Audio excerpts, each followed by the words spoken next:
Bonjour, bonsoir, bonne nuit pour les no-life. Le lundi 8 janvier 2018, j'avais fait un live où je répondais à des critiques que j'avais entendues sur la zététique. J'ai trouvé ça intéressant à faire et je pense qu'il vaut le coup d'être écouté, mais il y a un problème. Le live fait 1h09 et les gens auront peut-être du mal à supporter les longueurs.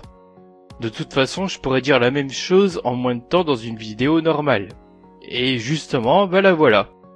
Je vais tout de même en profiter pour enrichir mon blabla. Mais avant de commencer, je vais répondre à une question que je pose moi-même. À qui j'adresse cette vidéo ?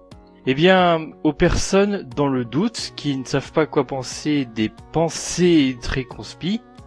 Plus généralement aux personnes qui ont des doutes sur tel sujet, ou d'un côté on vous le vend comme un truc révolutionnaire ou la vérité absolue, et de l'autre qu'il s'agit d'une croyance non fondée. Je m'adresse aussi aux zététiciens et à toute personne se disant rationaliste qui pourrait s'inspirer de mes réponses lors des discussions, enfin en espérant que celles-ci soient assez pertinentes. Et là, vous vous demandez peut-être, les conspis eux-mêmes, tu ne les comptes pas ? Ils sont quand même concernés aussi dans l'histoire.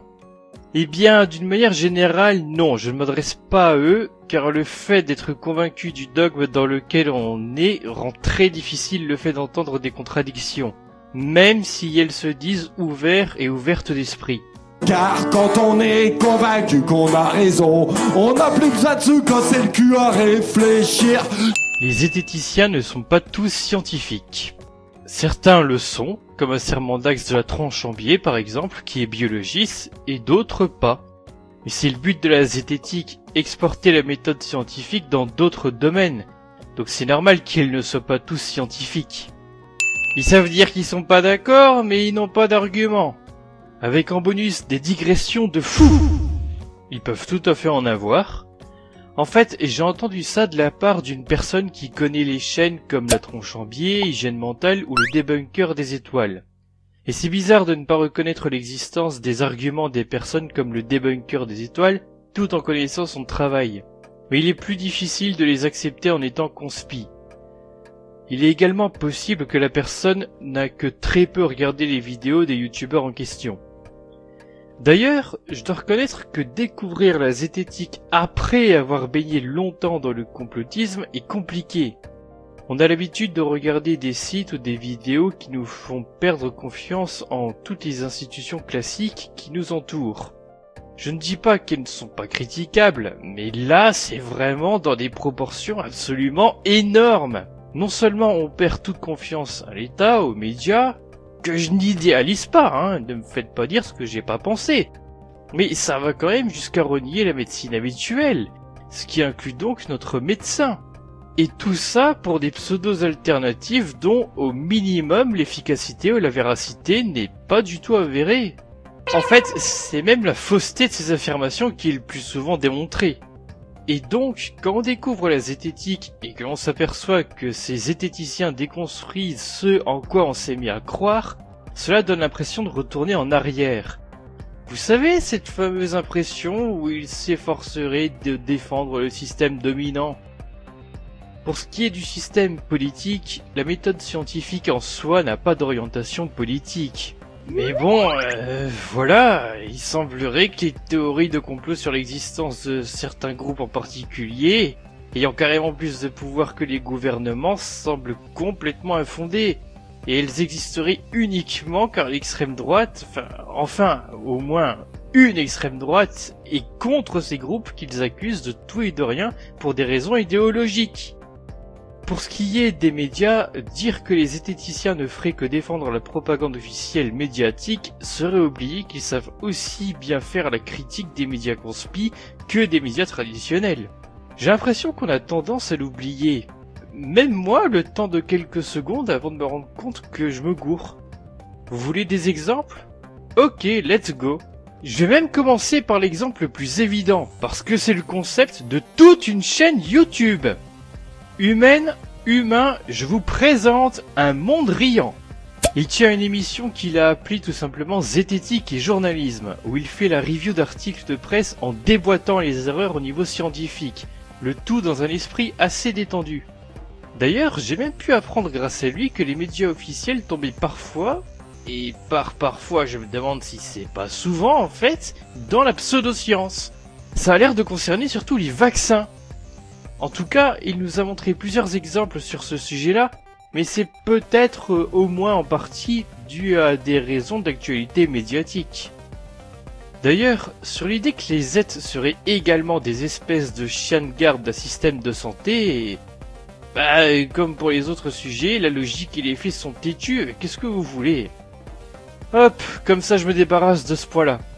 Fouillez sur la tronche en biais ou le blog La Menace Théoriste, ou encore regardez le court-métrage Storm the Animated Movie en VOSTFR si vous voulez avoir plus de contenu rationaliste sur la médecine classique. Ils en parleront mieux que moi. Pour un autre exemple de prise de pincettes sur les médias traditionnels, on peut se pencher du côté des cours d'éducation aux médias que l'on peut voir sur la chaîne Hygiène Mentale. En gros, ils apprennent à des élèves de CM2 à vérifier une information, et on peut notamment entendre un exemple d'un journaliste de France 3 qui s'était fait avoir par une photo truquée.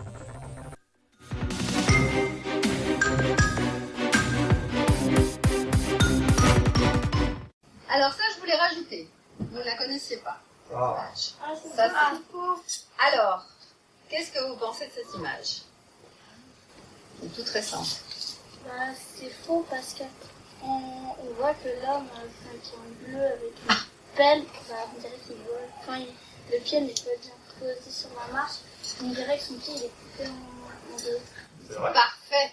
C'est parfait. Le journaliste, tu sais qu'il y a un journaliste de RTL qui s'est fait avoir Ici, par là cette image. Absolument, je te félicite. Vraiment. Du premier coup. Tu vois, c'est la première fois qu'ils visionnent cette image. Ils ont trouvé tout de suite. Bah alors là, félicitations. Alors, moi, je sais pas si j'aurais deviné tout de suite. Parce qu'il y a eu des attaques à cause des supporters d'un match de foot et en plus on pourrait y croire. Mais surtout aussi là, le 17.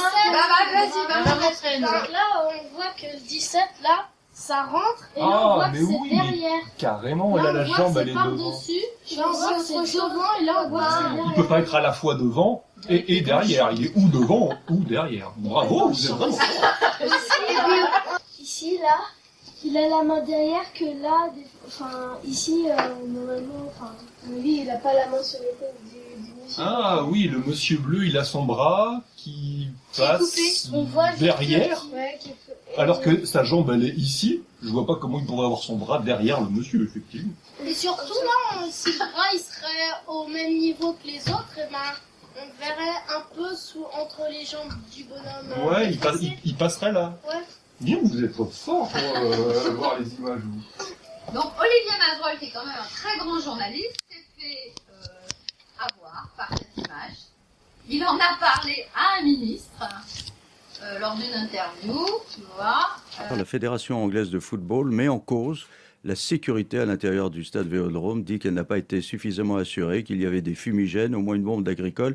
Et sur les images, on voit même à un moment donné un homme brandir une pelle. Comment tout cela a-t-il pu entrer au stade? La palpation à l'entrée, normalement, ne devrait pas avoir de fumigène. La palpation à l'entrée est faite justement pour ne pas avoir de fumigène ni de pelle. Alors je sais pas, moi j'ai pas vu les images dont vous me parlez avec la pelle en particulier, mais... Et regardez la photo initiale. C'est le même.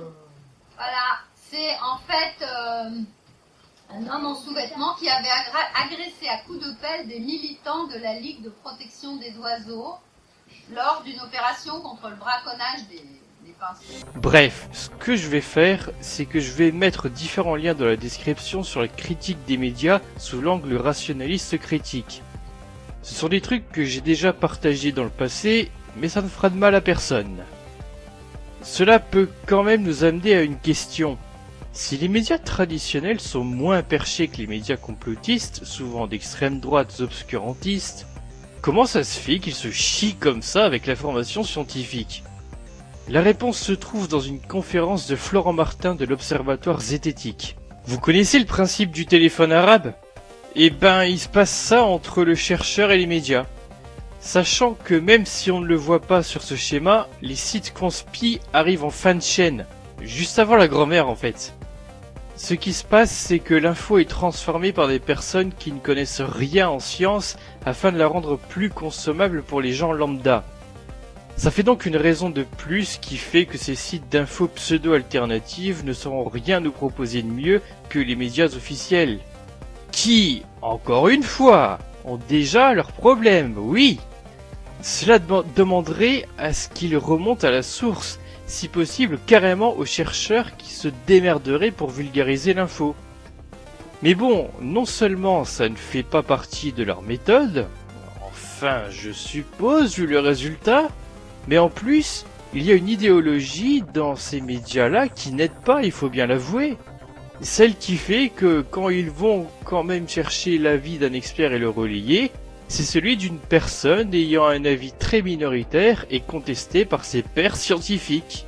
Je ne m'en rends pas forcément compte ou alors de manière ponctuelle, mais selon le débunker des étoiles, les scientifiques font partie des ennemis des conspirationnistes.